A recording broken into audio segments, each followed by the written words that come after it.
Hello. Um, so I'm here to talk about um, the secrets, not really secrets, but just the the shady side of sports. You know, um, now this is not talking about sports. Of my existence. Sports is not what y'all think it is. Okay. Um, Now let's begin. Um, okay, so basically, we all know what recruiting is, right? Is when you recruit someone, you know, from high school to college, right? And then after that, they either can spend 4 years, 3 years, even 1 year if they're good enough to be eligible for the draft. Um,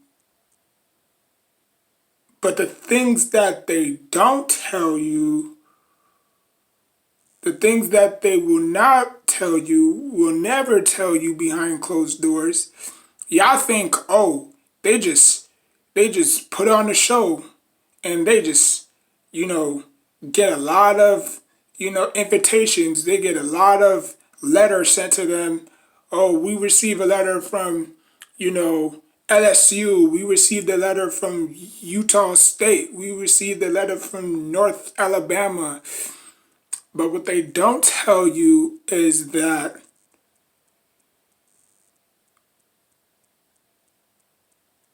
you are owned. Basically, meaning they own you. Now, obviously, for the ones who didn't make it, like myself, I'm very thankful I didn't make it because I believe if I did make it, let me just finish my story. So what they do is just like, the army, whether you join the army, what I'm saying, you have to sign up, what I'm saying, but obviously it's different methods, you have to say your, sexual orientation, whether you don't have to say it if you don't want it, if you don't want to, you know what I'm saying? Um, but it's kind of like the army, you sign up, you know what I'm saying? You say goodbye to your loved ones, your families, you know what I'm saying? And then you start your life overseas, and then when it's time for you to come home, you might come home with a missing arm, you might come home with a missing leg, you might be, brain damaged, you know what I'm saying? Like you might be everything. Why do you think that they have those army commercials? You spend like you send $50 to wounded veterans, you know what I'm saying, who lost the leg, who lost the arm, who's, confined to a wheelchair for life. That's the same thing with the NFL in sports. Once you sign on the dotted line that you're going to one of these colleges, you're done. You basically signed your rights away. You know what I'm saying? You don't do, you don't sign your life away, but you sign some of it.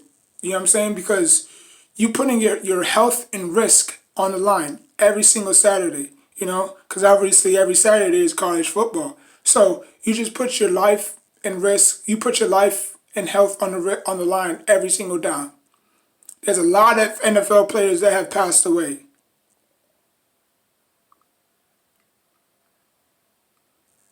Whether it's basketball or football, it doesn't really matter, you know?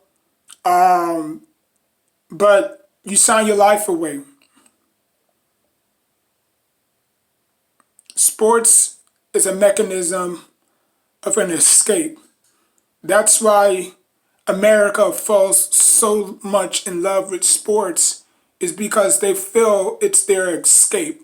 Escape from life, escape from bills, escape from kids. You know what I'm saying? Not their kids. Well, obviously, yes, their kids, because trust me, kids can be headaches too. You know what I'm saying? They're great. They're a gift from God, but again, they could be freaking headaches as well. You know what I'm saying? To just get away. You know what I'm saying? Just like in comic books, when you read, who's your favorite superhero? You know what I'm saying? Like, you're basically worshiping a whole bunch of fictional characters that don't even exist. Whether they're your favorites or not, whether they're your favorites or not, they're still fictional. The same thing about sports. Sports, stat wise, is fictional. There's no such thing as, like, how can you actually manage to control how many assists a person have, how many steals a person have? Those are all data-based type of stats.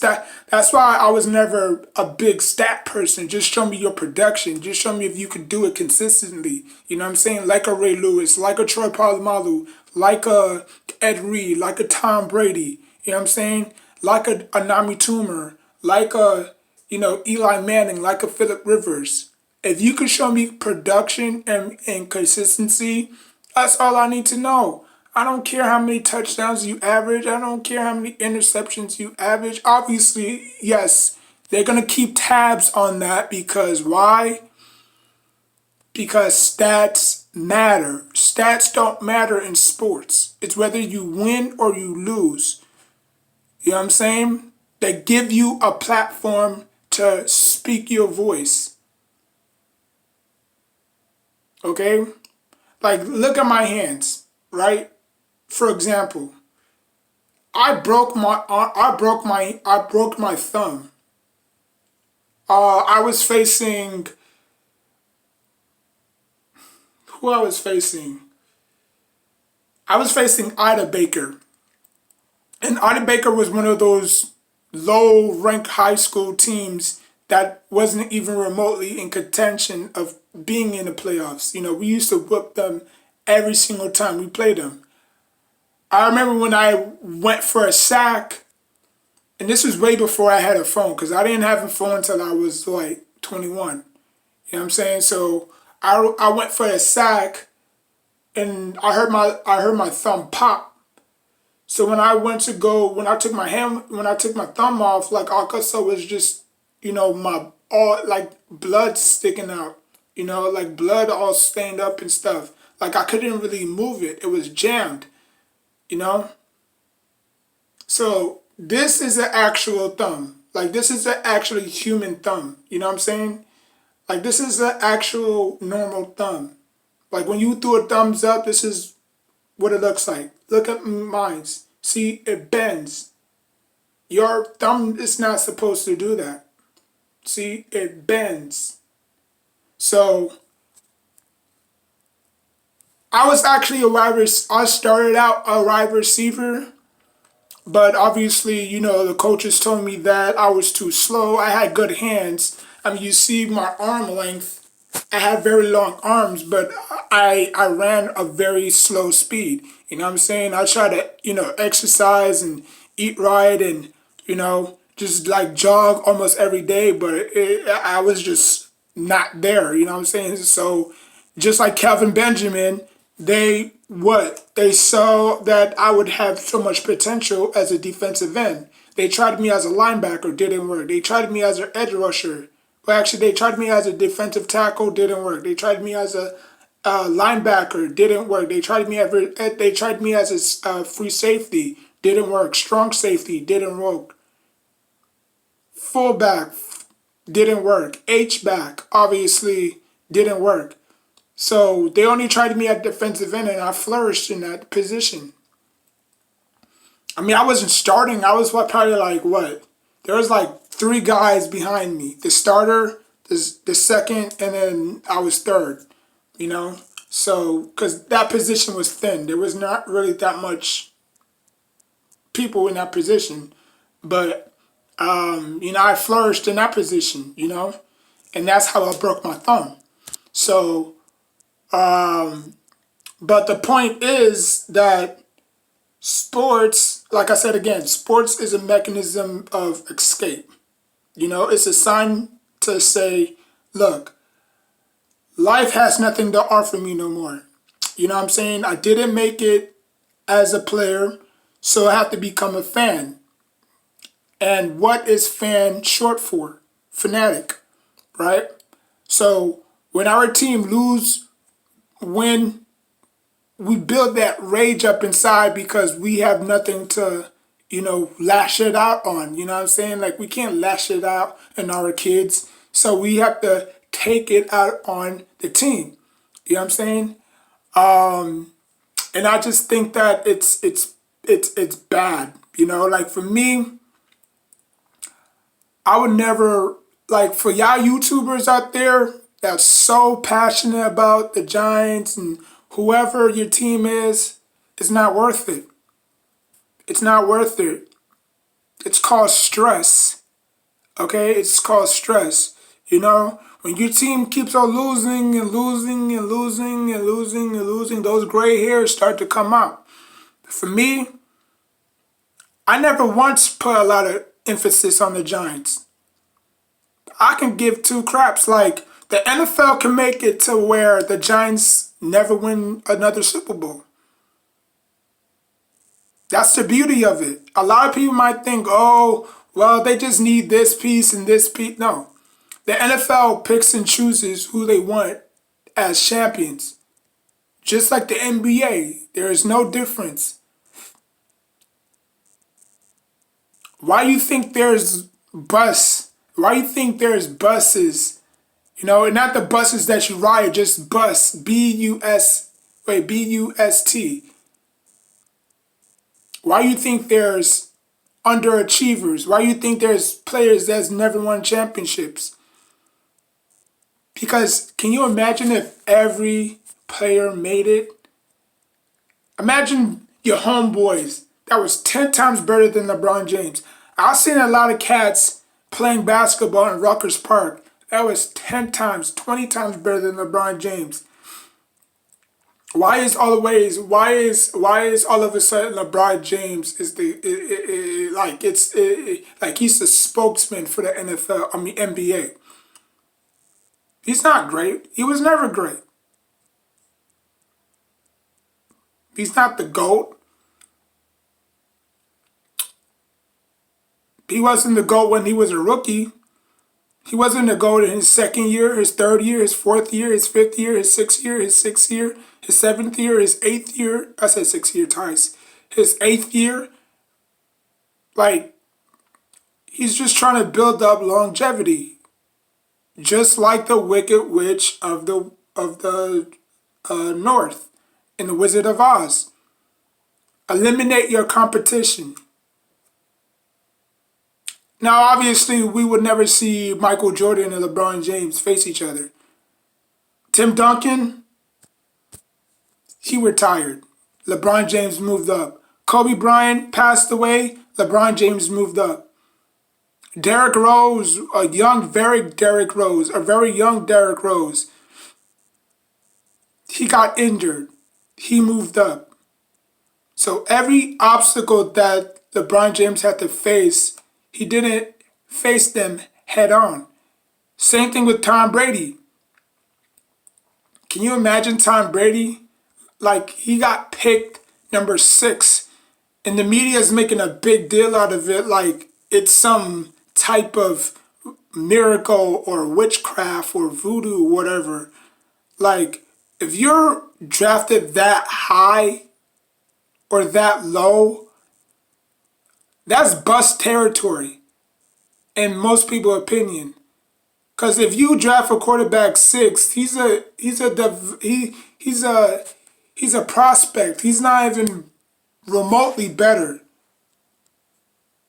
And there's no such thing as bust, in my opinion. They just made that up so players that can play can't play.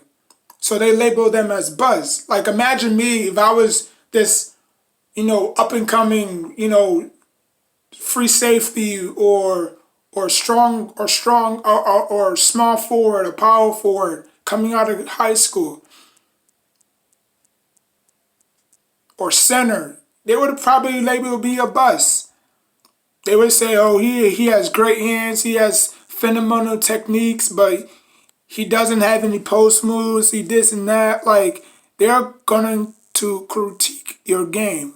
Why? Because it's for people like me and for people like Kwame Brown and for people like all the buses that you can think of in sports.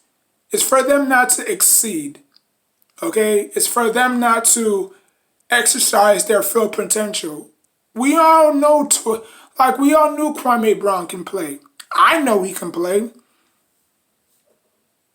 But what the media does is that they brainwash you into thinking that, oh, this guy can't play. Oh, this guy is labeled a bust. Look where Michael Jordan, LeBron James, not Michael Jordan, not LeBron James, Michael Jordan, Kobe, Kevin Garnett, Paul Pierce, Kawhi Leonard. They all could have been busts. Like Shaq could have been the biggest bust in NFL history. Post Greg Odom. Not Greg Odom, Jermaine O'Neal. Jermaine O'Neal could have been a very good center.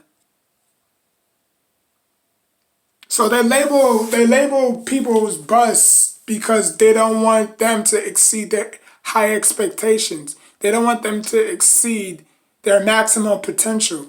That's why they have buzz. Like, think about it. Look how many players enter the draft, right? So let's take the NFL, for example. The NFL, they have nearly 500 to 600 people enter the draft almost each and every year.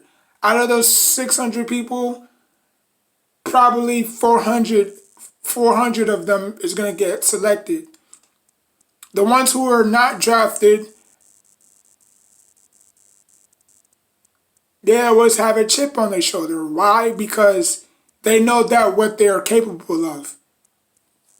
Cole Beasley, Wes Welker, who else was also undrafted? Donald Driver, you know what I'm saying, the wide receiver for the Packers. You know what I'm saying? So there was a lot of dudes that were undrafted, but they made an immediate impact because the people who labeled them as bust or not, the people who labeled them as bust didn't necessarily do their homework. There's no busts in the draft. There really isn't. Whether it's football or basketball, whatever sports. They just label them to make sure that they don't succeed. Like, can you imagine if Kwame Brown was great? I mean, but again, the media has that hypnotized brainwashing that they'll brainwash you into thinking that, oh, Kwame Brown can't play, he's a bust. Like, the media already hyped it up so bad that every time you see Kwame Brown talk, and I've looked at and I've listened to all of his videos, trust me, I just haven't found a perfect time to talk about it. But I've been seeing him talking. He's been spitting out some facts. He's been spitting out some facts, and I do believe he can play. He could play. But again, he had to play bad because, quote unquote, the media told him to play bad. Like, Kwame Brown could have been averaging the same type of numbers LeBron James could have been averaging. But in hindsight, That's what the media does. If the media does not like you, or if the media thinks that you're gonna succeed expectations, they label you, they put the bus label on you. So what that means is nobody's even gonna touch you. Now, obviously, there's different types of reasons, medical reasons. That's different. You know what I'm saying? But if you can't play, that's nonsense. You wouldn't like, think about it. If you were a bus, why would they make you enter the NFL or NBA draft if you're labeled a bus?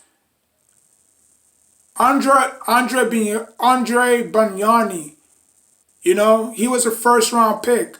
He was a bus, you know? He could have been averaging the same type of numbers as Blake Griffin. Why isn't Blake Griffin a bus, but Andre Banyani is? It makes no sense. Why? Because Blake Griffin can dunk. But who's more of a skilled shooter? Andre. You see what I'm saying? So that's my take on it. Let me know what you think about sports. Is sports keeping people from exceeding high expectations? Or sports is just a metaphor? Or not a metaphor, sports is just an escape from the real world? Let me know. Like, comment, subscribe. Until next time, take care of yourself and each other. And by the way, like I said before, a lot of y'all are talented. Okay, whether you doing a profession or working a 9 to 5 job, whatever you do it to the best of your abilities. That's all I say. I tell my son this all the time, and he's only 6 years old. I say, if you do anything in life, do it to the best of your abilities. Because you only got one life to live, So whether you want to be a musician or whatever talent that you got, if you want to be an artist, whatever talent that you got, do it to the best of your abilities. Because today is never promised, tomorrow is never promised. You could be here today, gone tomorrow, And, some people don't realize that, Don't take sports personal. I don't take sports personal unless it's basketball. Because I grew up with basketball at a young age. Like, I used to hustle in the streets playing basketball almost every single day. You know what I'm saying? Because I was once homeless myself. I was homeless for like 3 years. And the only way I knew how to survive was to play basketball. And I think that's what saved me, to be honest with you. Now I'm probably going to make a story on that Saturday. But yeah, just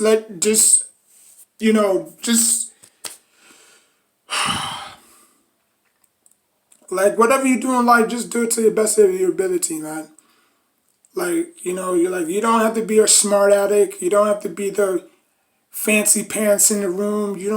I know I'm talking like a white guy, but I'm just saying, like, you don't have to be, that, 90 IQ, 190 IQ type of guy, because, it's not gonna fly around. That's why the saying goes, smart people don't have any friends. And it's true. If you look at some of the smartest people on earth, do they have a lot of friends? No, it's always the dumb ones, or the ones that think they know everything, or the smart aleck. You know what I'm saying? That's the people who have friends, But, it is what it is, man. Like, comment, subscribe. Till next time, take care of yourself and each other.